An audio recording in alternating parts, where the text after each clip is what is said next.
Good morning, or is it good afternoon?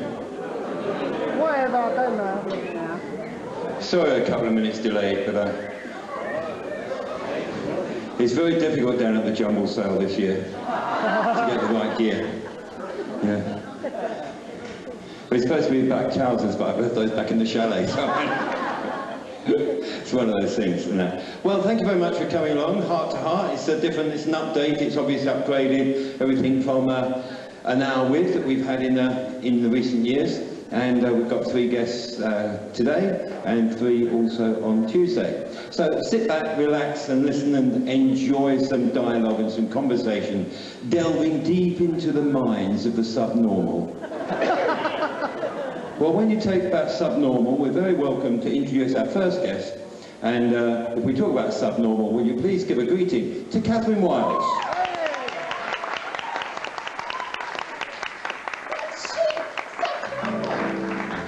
It's me that's normal, it's you lot that's weird. Right, thank you very much indeed. Catherine, welcome. This is the first time we've had this sort of a chat. It is. I'm quite nervous, actually. You're nervous? I am. You're up here every night. Do you get nervous when you perform every evening?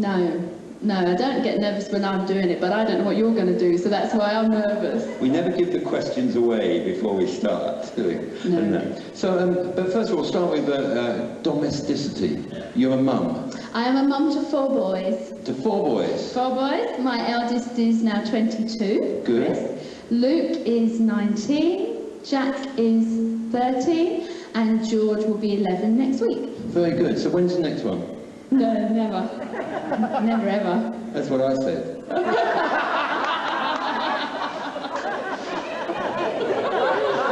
Well, no, never. Okay.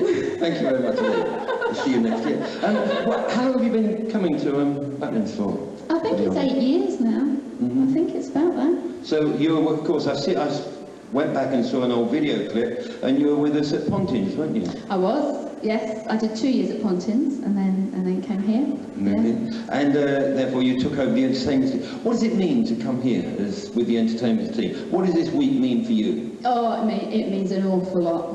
I love it. I spend the whole year sat in the evenings thinking of stupid things to do, and if I see something on the television, oh yes, I could do that, and every spare minute I'm thinking, what can we do? And then I write the scripts and find the music. I absolutely love it. I really do, because I love this sort of thing. I love the whole entertaining thing, and it's always from when I was young. It was something I wanted to do, and I never thought I'd be able to do it. Being called to be an officer, I thought, oh, well, you know, the Lord's not going to let me do that. But then He opened up this door, so I am just so grateful, and I love it. Do you see what you're doing as a good relationship to your Salvation Army officership? Yeah. It keeps me sane during the year. It does keep me sane. And also, I would say, I probably do more what I think of as ministry in this week than I do the rest of the year. And I know that sounds funny, but it's the conversations that we have in between the meetings, and people that I've prayed for and prayed with, and it's just constant the whole of this week. And leading the worship, I just love leading worship on an evening. It just lifts me, I'm sure, far more than anybody else. I just love it. There are a couple of special reasons why I wanted to chat to you. And one was last conversations we had last year, when a majority here will know that you were anxious, would be the right word, about going into hospital and having an operation on your throat that may have meant that you wouldn't be able to continue in singing. Yeah, the doctor said that the best outcome could be I would sound like Bonnie Tyler, which, when you remember, Bonnie Tyler wasn't very good. The worst could be I wouldn't have anything, and it would just be whispering, because I had to have the whole of my thyroid and all the lymph nodes taken out, so I have to move the vocal cord, and so there is a possibility that it can be damaged, and so I had to be prepared for that. Anxious times for you? Yeah, it was, because I didn't know how I was going to carry on my officership without a voice. I find it really difficult sat behind a desk. I find it really difficult. I'm not very good at admin and all that sort of thing. And I thought, Lord, how can I continue to serve you when I haven't got anything? I won't be able to say anything. And so I did look to taking a mime course. So I thought I might be able to mime, but fortunately it hasn't come to that. Right, excellent. Were you, there must have been this moment when you were going to go back to the hospital or to the doctors to get the results, or there must have been moments when you were going to be told. Well, what happened, they said they were going to ring us in 6 weeks' time, and the next day I had a phone call from the hospital and said, will you come in tomorrow? Don't worry about an appointment, you need to come and see the consultant straight away. And that night was horrendous because they didn't say anything else. So you start imagining all sorts of things. My husband had actually worked out his next wife, which wasn't very comforting. He did admit that a little later on. Evidently he'd been lying in bed thinking about it, so wasn't very good. But it did, you know, you think, oh, what's going to happen? And we went back the next day. We went the next day, and the doctor said, I called you straight away so you wouldn't worry. And you got the good news. Well, we got the news that it was cancer. It did need to be removed, but they would be able to treat it. Excellent. So that was something in your life that was a real critical moment for you personally, and you overcame that. Did it have any effect on your faith at all? Did it strengthen or weaken, or were there concerns? I have said I felt totally upheld all the way through it. There wasn't a moment when I wondered if the Lord was there or not. I did question what he was doing, but there was never any doubt that he was there because he totally upheld us both. And last year during Butlins, I just felt him totally lift me, and how I felt at the beginning of the week was awful. But I went back absolutely ready for whatever was going to happen. And that just happened by the fellowship here and by worshipping together, and just felt it was going to be okay. Now, of course, you are the daughter of Salvation Army officers. I am. And while that's had its exciting moments, because you've been all over, your mum is a known name in the Salvation Army. She is. I am Kath Dolling's daughter. Kath Dolling's daughter. I am. Excellent. Done a lot of writing, certainly, in Salvation Army. In the war crimes. But there was some, there is concern and a tinge of sadness as far as mum is concerned at the moment in your life. Yeah. In June, I mean, again, it's amazing the way the Lord works. I had to come down to Brengle, which is a week of 10 days for officers to come and learn about holiness and study. And when I was told I was supposed to come, I really didn't want to come. I was trying to make all the excuses in the book not to come. And I was told I must, so I really came begrudgingly. But just amazing the way the Lord works, because it was that week that we were told that my mum had cancer. They wouldn't be able to cure it. And I was able to get there straight away. And my brother was as well. I mean, just amazing. We hadn't been together for 7 years, just the four of us. And we had a day where we were able to talk to each other, and the Lord really gave us that day. Just amazing.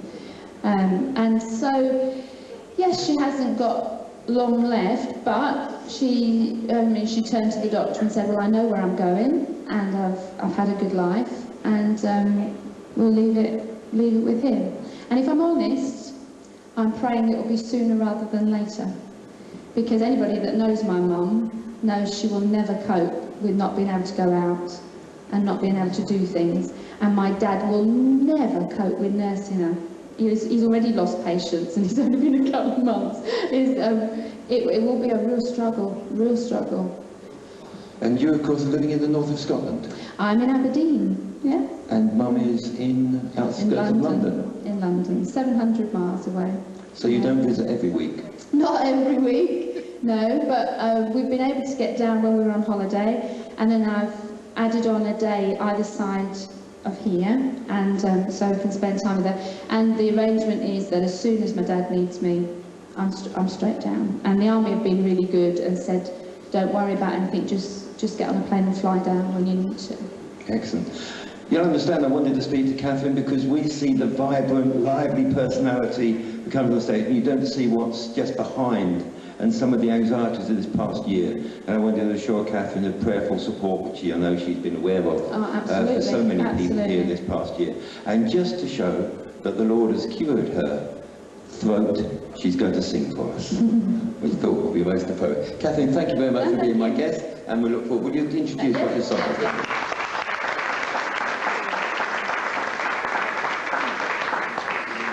This is a song that I discovered in November. I went to the Peterhead Corps for an event, and I couldn't sing a note until after Christmas, and was feeling sort of very sorry for myself when everybody was singing this beautiful new song.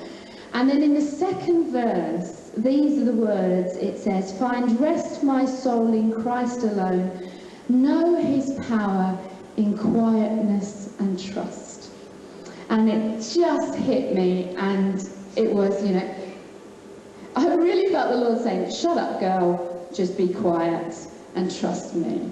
And that's what I learned to do. And it's been a big learning curve, but I think that I have a better understanding of worship through it. I didn't realise that so much of our worship is based around music, and yet so many of our folk can't relate to music or can't sing.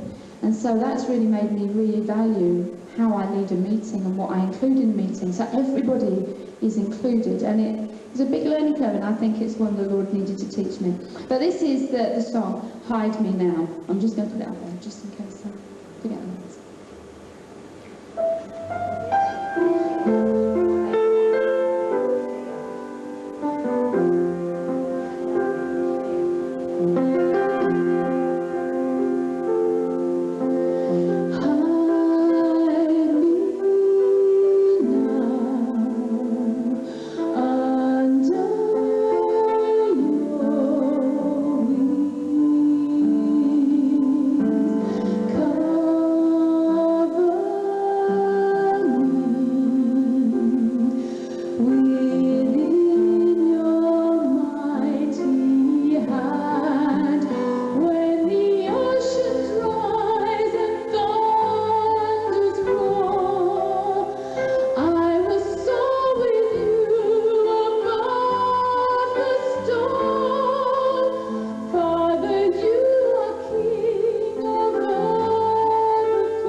Thank you very much, Catherine. Thank you very much indeed. That's a beautiful song. It's a favourite as far as we're concerned. You should hear the triplets trying to sing it. Yeah. Way above the storm, their voices go much higher than I can sing.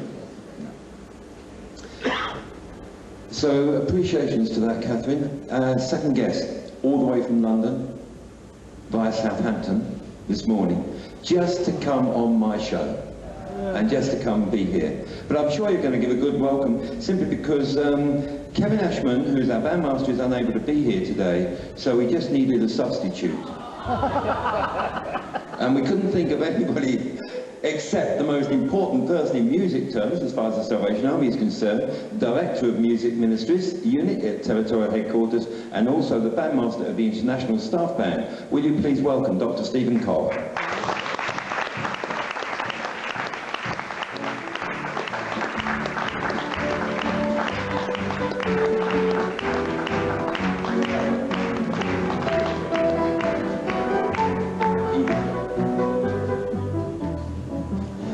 Excellent. Welcome, Stephen. So, what do you think about the Salvation Army New Horizons?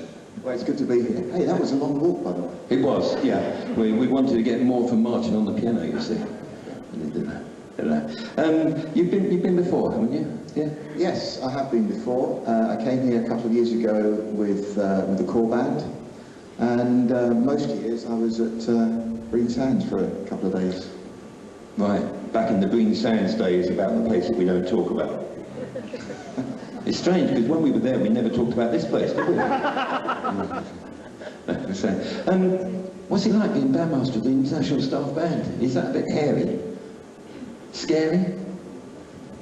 It's wonderful, actually. It's a great privilege. Yes, it is scary.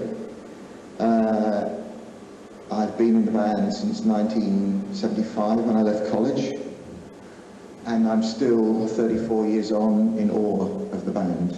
Mm-hmm. And all that it represents. So, yes, it is scary. We had our first rehearsal Wednesday of this week, and there were butterflies in the stomach, and there were feelings of apprehension at the beginning of a new season.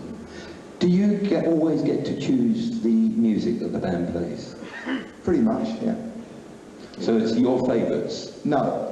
No, it's not my favourites. There are occasions when we play music because I feel that it's appropriate music for a setting that we're part of and involved with. But no, I do get to pick music. Out of all the music the band has played, and all the obviously singing music as well, you must have one or two favourites that mean a lot to you and are specific to you. If you were cast away alone on a desert island, what couple of music pieces would you like to be listening to? Well, of course, I'm passionate about Salvation Army music and Salvation Army bands, but I guess if I were cast on a desert island, it wouldn't necessarily be a brass band that I would want to listen to. So I don't know. I'm really into film music, and one of my favourite film writers, I like Enrico Morricone, I like John Barry, and so I like that sort of music. But if I were on a desert island and I need to bring musical intellect as well as all the other emotions that are involved in the music process, it would probably be something like Mahler or Shostakovich or somebody like that, or Vaughan Williams. They would be three of my favourite composers. Excellent. Your job working at Territorial Headquarters is as the Director of the Music Ministries Unit, and that. You are the first non-officer in that role, and how has that role been for you? The job title is Territorial Music Director. I've been doing the job since 1st of April 2001, so 8 years now. This is not a comment that is meant to be ironic or sarcastic or anything like that, but I think that the appointment came my way completely by chance.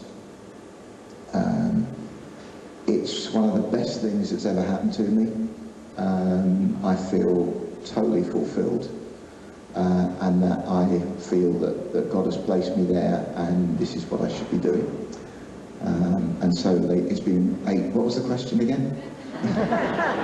Let me move on with the analogy of your answer that recognises we both believe in something then, that you don't have to be a Salvation Army officer for God to call you into service. No, we don't. I don't believe that, although I have great respect for the notion of officer appointments in particular positions, and in the same way that I was prepared to support whoever was the bandmaster of the staff band, who happened to be an officer by the sort of cultural aspect of the Salvation Army, the same thing would apply now. And if leadership of the territory decided that there was a Salvation Army officer who was appropriate to do that job, I would defer. Genuinely, I would defer and either move on or find another place within the music department. Because I do actually think that there are aspects to a job such as the territorial music director where a Salvation Army officer perspective are very, very important. There are things that I can't bring to the table in certain situations. Having said that, there are things that I can bring to the table in other situations that perhaps an officer can't. So I don't think, I know that it was not a sort of strategic decision that the Army made in 2001, other than that they wanted me to take on the job. I don't think it was we don't want a Salvation Army officer to do this job anymore. I think it was just expedient at the time, and I'm very pleased they made that decision. Excellent, thank you very much indeed. Okay, this is a biggie question. What must I do to join the International Staff Band? Practice. The answer to that is that you need to write in to the band secretary, and that application is taken seriously.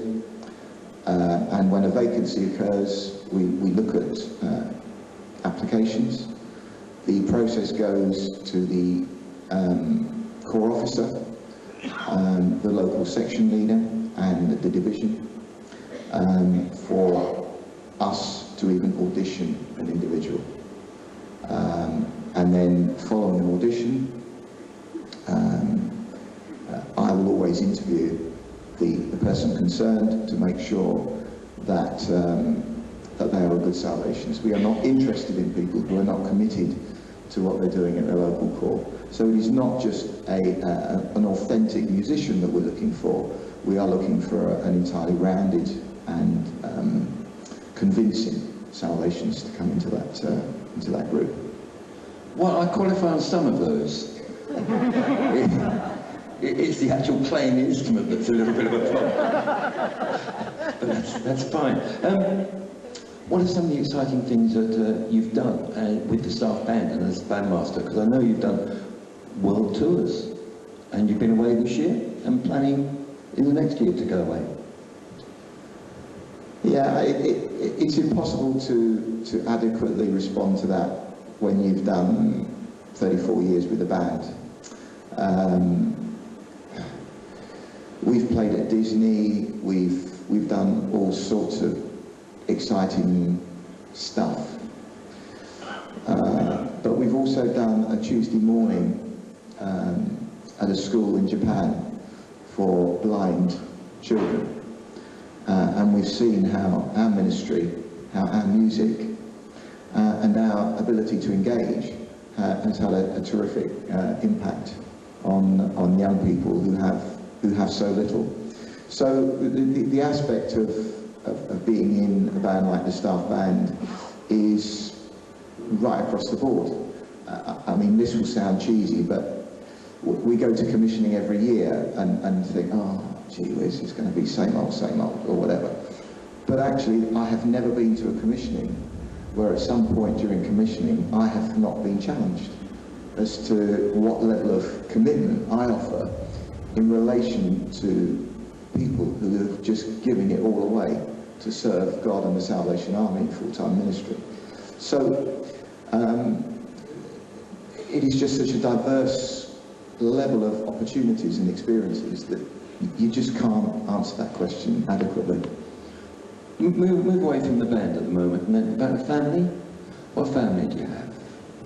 I have a wife, Elaine, and we celebrate our wedding anniversary next Saturday. We've been married 33 years next week.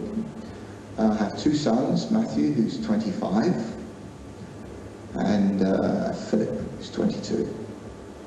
And you have another great allegiance which must very nearly equal Salvation Army banding. Would you like to announce publicly what this allegiance might be? What bonds us together in a very special way, you mean? Yes. Well, I'm still a very keen sportsman. I still play football with the guys in the band and our football fellowship. And I'm really pleased at my advanced years that they include me in that fellowship. But I'm a keen sportsman, and my team is Arsenal. Well done. Good decision. Thou good and faithful bandmaster. Excellent. To be a supporter of the Arsenal football team is excellent, even though we're a non-English team. We're doing well. We're doing well. In a moment, I'm going to invite somebody to sing who's actually a Manchester United supporter. So, so just to show there's no diversity here at all. We're the best, and we don't need to worry about it. Worry about it at all. No, so, Steve, any big hopes for the future, as far as you're concerned? Banding, personal, anything that is on the horizon, or anything that you can visualise or see in the future? I'm thinking particularly, for you personally, but also Salvation Army music is changing and has changed over recent years, particularly with the what we call worship groups or worship bands, and development of new choruses and songs and music. How do you see all of that big picture?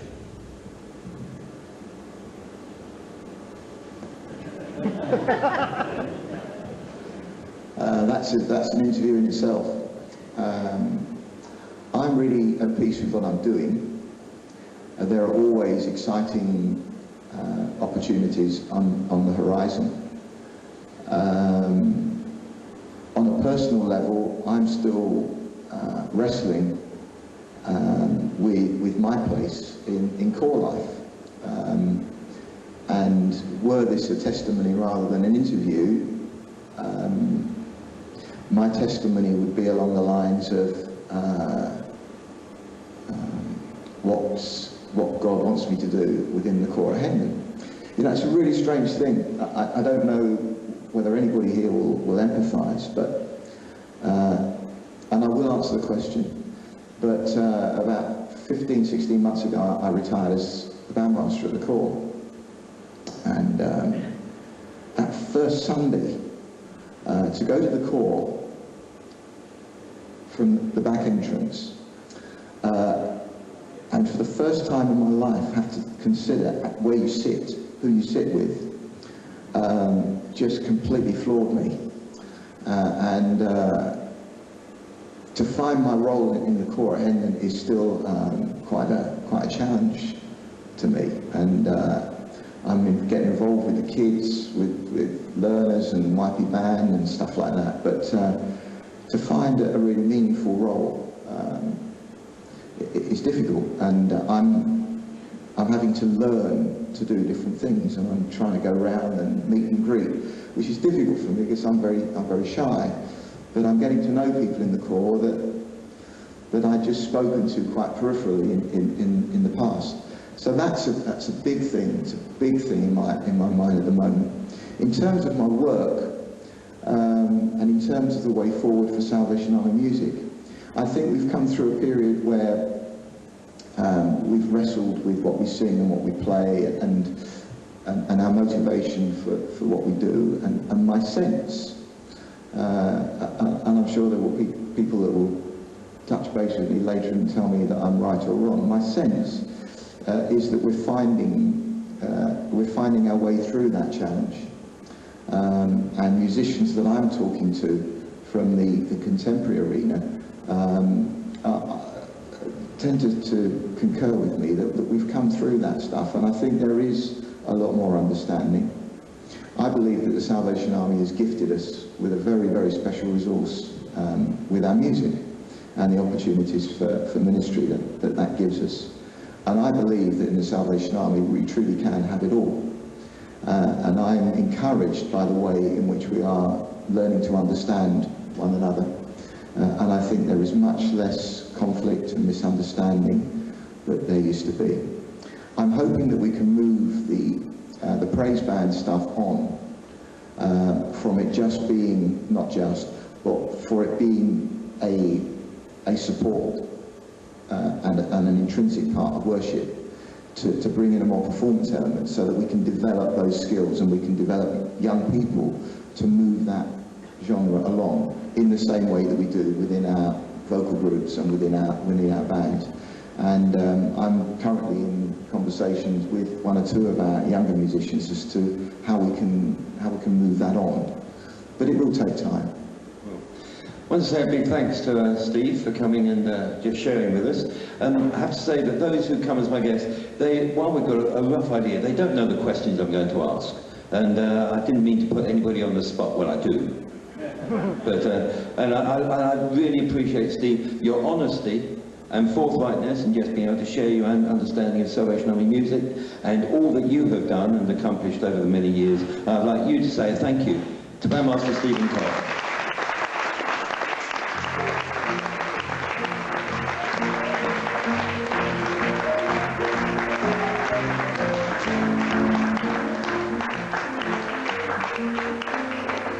I want to say thanks also to our group here, yes, to Martin on the piano, to Ian, to Nathan. Thanks very much indeed for being our three musicians on the piano. It's really nice to have you here.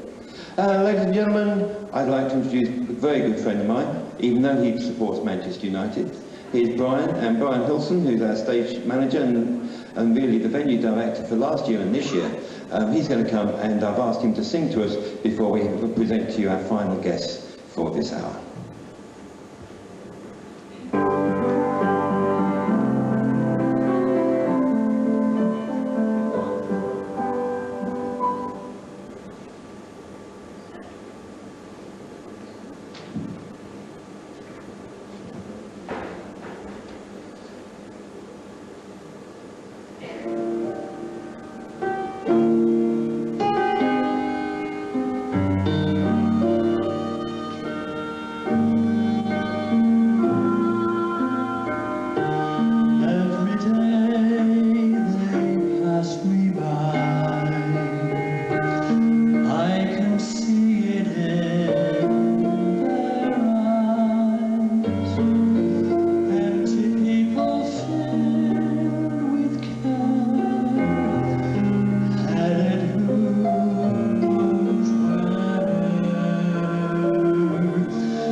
All the grief they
Real appreciation, Brian. Thank you very much indeed. Always think about that song, People Need the Lord, and I'm also reminded that the Lord needs people. The Lord needs people. That's why he calls them. And my third guests are people who have been called of the Lord to serve him within the Salvation Army worldwide. And they are on missionary service. And I invite our new Chief Secretary, Colonels Brian and Rosalie Perrott, to come, please, and join me on the platform. Will you please greet Brian and Rosalie?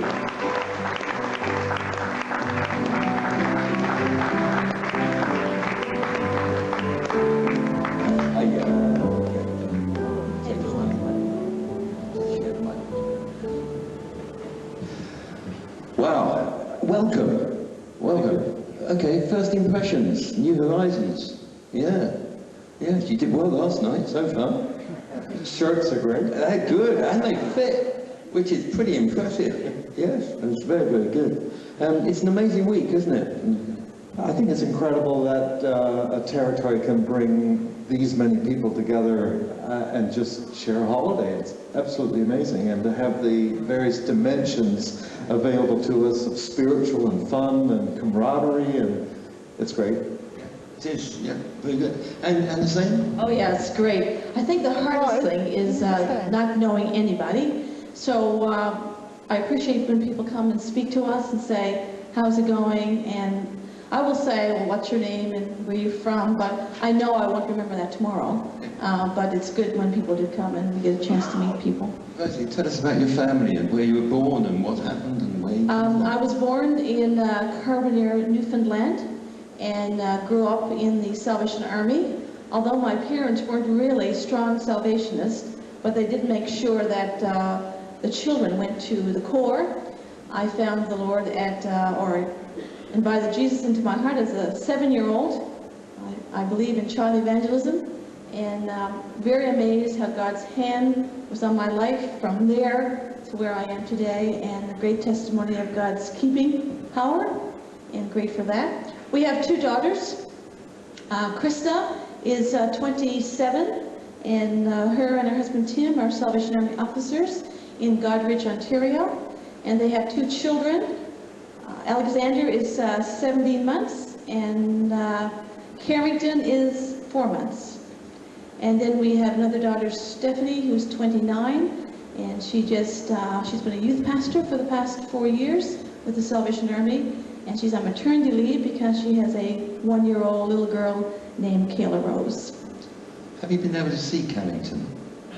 Yes, again, a real God story. We were not around for the birth of the 2 first grandchildren because we were in New Zealand. And we did go home that July after the second baby was born to meet our grandchildren. And I said to my 2 daughters then, I don't care where in the world I am, next time, next baby, I will be there. And we had just arrived back to New Zealand when our daughter called crying, Mom, I'm pregnant again. And I said, oh, I can't come home again. But a few months later, we got our farewell orders and our appointment to England, to UK. And we were able to be home in April, which we had to be home in April, for the birth of Carrington. Yes. Very good. What about you, Brian, as far as what would you call home? I've lost track of home. Yes. Being a Salvation Army officer now for more than 30 years, we've lived in so many places. Again, I come from the province of Newfoundland, where I wasn't a Salvationist, didn't meet the Army until I was about 17 years of age, and then quickly found my way into officership. And we've been on a journey ever since. It's amazing now that when we go back to Canada, Ontario happens to be an anchor point because siblings and elderly parents and our 2 girls are actually in Ontario. So that seems to be a focus. Whether I'd ever call it home, home is where we are, I guess, and where we find our place. So, how did you meet?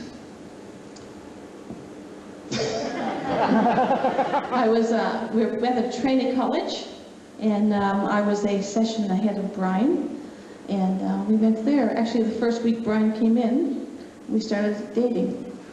The first week? Second day. We weren't allowed. I didn't have a lot of choice in the matter. So, yes, so you met at the training college? Yes, we did. Yes, early days, and that style of thing. So, Brian, how long have you been married? 31 years. And engaged, whereabouts were you when you engaged? Did you engage at the training college? Rosie was commissioned and already in a corps appointment, and I was coming to the end of my second year of cadetship, and we were engaged during that time. I'm not telling you where. You're not telling us where? No, that's fine. You don't need to. We can use our imagination. That's fine. That's no problem at all.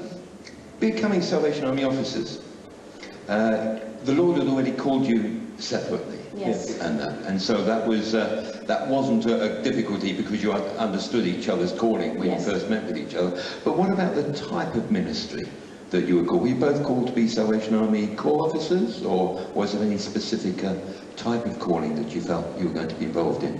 I certainly felt that I was going to be a corps officer. I really had a very narrow picture of officership when I trained all these many years ago. We've been officers for I have been for 32 years. And so, yes, my dream was to be a corps officer and for the rest of my life, all my life. I think what was interesting about that is that once we married, we were only corps officers for a very brief time as single officers. Then for 13 years, they wouldn't let us near a corps. And we did divisional youth ministry a couple of times at the training college and so on. And our path was very different from what we anticipated, such that after 13 years, we literally asked leadership, can we be corps officers? And they let us do 2 appointments, one for 4 years and the most recent one for 8 years. And then off we go to divisional work again. Yeah. So we, in our hearts, would still say that the best thing we've ever done is leading a congregation. So tell me, the question we'd like to know is, how did you learn that the General had chosen you to become the Chief Secretaries of the United Kingdom Territory? Does he phone you up personally? Does he send you an email? Does he get somebody else to do it? He's got somebody else to do story. it. We were in New Zealand as divisional leaders, and we were into our 3rd year, which technically is the 3rd year of a 3-year term. So we were starting to think about what next. And we looked back at Canada, which is our home territory, and never really thought that we would do anything except go home after we had done 3 years. Looking at the landscape in Canada and understanding what the needs were in New Zealand, we were actually foolish enough to say, being so far away from family, we could do another year here. So we actually approached the territorial commander and said, if you wanted to make inquiries with Canada, we could stay a wee while longer. And off he went to do that, and we just put it out of our minds. And then it was several weeks later, the territorial commander came back and said, well, I've got some news for you, and the news is this. You're not staying in New Zealand, but you're not going home either. And somebody from IHQ will be in touch with you shortly. So you had a waiting game? 2 weeks later, on a Monday morning, we were always early at work, it's just one of those things, but on this particular Monday, Rosalie hadn't gone to work. She was seeing an officer in our lounge at home, and I was in the office by myself, and the phone rang. My direct number in my office rang. And when I picked it up, it was the Chief of the Staff on behalf of the General, indicating that we were farewelling from New Zealand before the end of our term, and that we were actually appointed to the UK, with the Republic of Ireland, as Chief Secretary, and Rosalie as the Women's Ministry Secretary. And your reactions? I stopped breathing, and she said, "Are you still there?" And I said, "Yes." She said, "I've taken the wind out of your sails." I said, "Slightly." And she wasn't there with me, you see. So then I had to make my way home to let her know what was going on. And by the time I got home, I had second-guessed everything that the Chief of the Staff had said to me. and had even second guessed whether really, did she appoint me as the chief secretary, or what? I was a bit of a mess. And I'm always a mess when Rosie's not around to help me listen to what's being said, you see. That's why we do a lot of things together. So yeah, it threw us for a huge loop. Right. Was it more of a difficult conversation with the chief of the staff or with your wife? With his wife. It's only because I don't really react very well to moves. It's, you know, after 32 years, you should be able to take a phone call and say, you know, yeah, it's just, it just blew us away so much. Not the fact that I was going home to Canada, that really wasn't a big issue. It was just the enormous job that we were asked to do and the feeling of, you know, immediate reaction, we can't do that. And I thought somebody had died when he arrived home. I really thought somebody had died. There was no color in my Because face. he had no color in his face, and I knew it was, I thought it was real bad news that he said, and so, yeah, it was a difficult moment for us. I think what we'd like for the audience to understand is that in our whole of officership, we have never left an appointment willingly. That's the Right. reason. And this was no Yes. different. Yeah. We had lost our hearts in Auckland, New Zealand, as we will here and as we have in every other appointment. And it was a mid-year move for New Zealand, so you were in with so many things going on, and you were just kind of taken out of, which happened to us in Canada on the way to New Zealand. We were taken out of mid-year, and it's difficult to walk away from a team you've built up and all that kind of thing. Yet, you know, the Lord has been absolutely wonderful. He sees the big picture. His plan is perfect, so, you know. Very good. Brian, I've got, I had the opportunity of having a conversation with Rosalie, and I sort of found out one or two questions that might be appropriate for me to ask you. And that's, one of those would be, if you were to take your wife on a vacation anywhere in the world, where should she want to go? Where should she want to Yes. That's easy. She'd want to go back to Canada, see the grandchildren. No? No, I wasn't thinking about that. Oh. But that was a very good answer. I hope the prayer support will continue after. Where would you like to go? I would go back to New Zealand. You go back to New Zealand. Yeah. Not surprised at that. Yeah, that's fine. So is this going to continue? Okay, question number 2. Okay. Before being appointed as Chief Secretary, you used to enjoy the outside life. What were some of your favourite activities? My favorite activities. It's always been fishing. We've worked very hard to find things we could do together, so we cycled together. And I have this little bit of an edgy thing to me that sometimes I end up doing stuff. For my 50th birthday, Rosalie always knew that I wanted to skydive. So she gave me a coupon for a tandem skydive. And I thought it was something I could get around to in my good time until she told me it was an appointment for Saturday morning and it was already Thursday. So on Saturday morning I jumped out of a perfectly good plane at 12,000 feet. So, Very good. and you can't go to New Zealand and not bungee jump.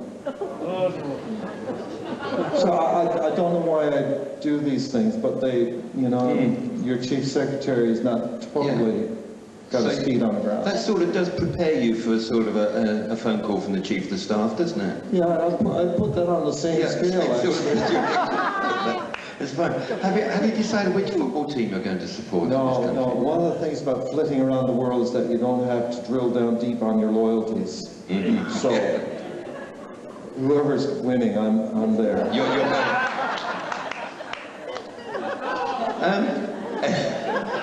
England are playing this afternoon, later today, in the World Cup. Oh, go England. Yeah. Well, so you'll be supporting, going for England, yeah? Yeah. If we were playing New Zealand, who would you be supporting? Oh boy. That's where it gets to be a little problematic. Okay, let's not go there then. Next question, please. we'll understand that. So you've been in England, what now, 2 or 3 months? We arrived on the 3 months, yeah. 28th of May. Right. Yeah. And therefore, impressions of this country. Have you ever been before? Just with No. a trip with the band. Rosie did ICO, in the 94. International College for So, Officers. yeah. So limited exposure to the United Kingdom and Ireland, very limited. And first impressions of being here, or is it too soon, really? to say? No, it's not too we've soon. got impressions already that we'll look to fine tune, but impressed with the atmosphere of salvationism, the sense of mission. I think like any other part of the world, the Salvation Army is on a journey with God. And listening to what Steve was saying about music and things like that, I'm not dissuaded or disappointed about where we're moving. I do believe that as an army we need to learn to celebrate again and to be inspired about what God is doing amongst us. And I believe we see that, we understand that. Totally overwhelmed with the complexity of the ministry that the Salvation Army is involved in here. In my office, I get a bit of a bird's eye view of all of that, recognizing that none of that happens if there aren't Salvationists out there who are literally holding the mission in their hearts and sharing it with leadership and with all of the rank and file. So the impressions are quite incredible, just feeling really privileged to be a part of you and to be able to share in leadership of a territory like this. And not being cliche, we really believe that the time is right, and it's good to be here, and we're just where I think God is leading us at this point. We are here 100%. Where is New Zealand? it's in our past right now, and that door has closed for us, and a new door has opened, new opportunities, new people, new ministry, new moving of God's Spirit upon the people. And the first couple of months were apprehensive.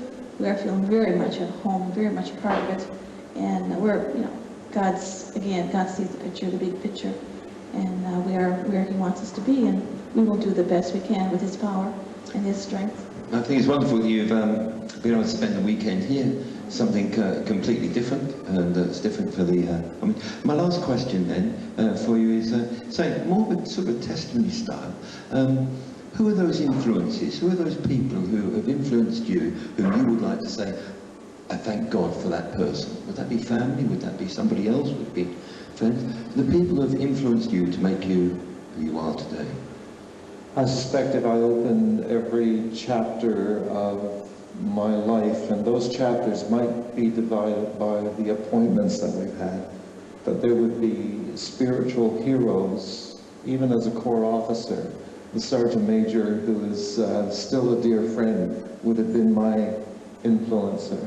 My training college days, it was the training principal, Lieutenant Colonel David Hammond, an interesting man, but I learned so much from him. And on it goes. In New Zealand, there would be people I'd pick out of that group and say, thank you so very, very much. And already around me, day by day, there are people that I am being influenced by.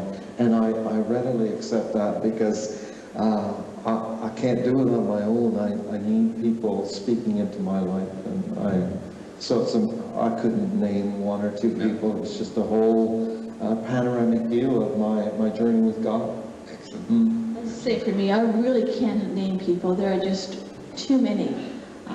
But I think it's the people who are positive, who know who they are, who know what God is doing in their lives, who's sold out on the Salvation Army, sold out on the ministry and the future of the Salvation Army. And that's what we're thinking about in these days. I think some of the best days are yet to be for us. And it's the people around who are positive and who've got it going on, who've got the spirit and moving, and that's the ones that influence my life, and I love being around them. Well, we welcome you into the hearts and lives of the territory. We'd hope you do settle and find, as you really are doing all the time, and you find great happiness, enjoyment in your service, where the Lord has called you into the territory. You meet wonderful people like these, who are going to make you feel so much at home and welcome, and we pray that God will particularly bless you. And I think, as a family person, that God will bless your family so many miles away, and obviously, apart from the emails and the phone calls, It's not webcam. the usual thing. See them almost every day, Webcam. so. That's it these days, isn't it? To be able to do that. And God bless you, and Thank God you. bless them. And God bless the Salvation Army of the United Kingdom Territory under your leadership and your mission. Will you please greet the colonels?